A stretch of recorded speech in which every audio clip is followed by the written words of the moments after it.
U.S. President Donald Trump never criticizes Russian President Vladimir Putin, but the Pentagon is doing just that. Moscow retains a large stockpile of non-strategic nuclear weapons and continues to modernize those as well as its strategic systems. This report says aggression from Russia, concerns about China and North Korea, and potentially Iran are the reasons the U.S. needs to modernize its nuclear weapons.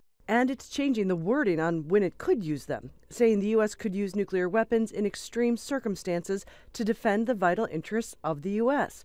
What's new is they added this line: extreme circumstances could include significant non-nuclear strategic attacks. The military was asked to clarify what that means. Would that also involve the employment of biological weapons against the U.S. population or allies?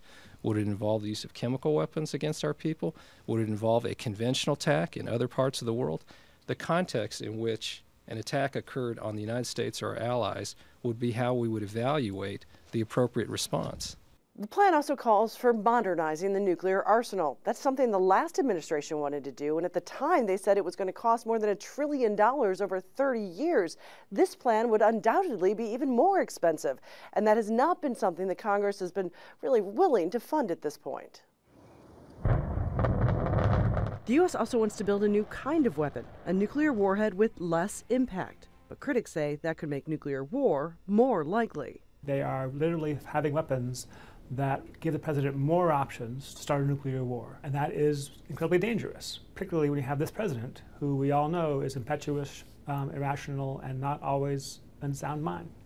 Recently, 3 high-ranking former diplomats went to Capitol Hill with a warning that the massive destructive force of a nuclear weapon was no longer appreciated or even feared by some. In those days, people seemed to have an appreciation of what would be the result of a nuclear weapon ever used. I fear people have lost that sense of dread. The U.S. under President Trump is trying to improve its nuclear arsenal and the potential reasons to use it.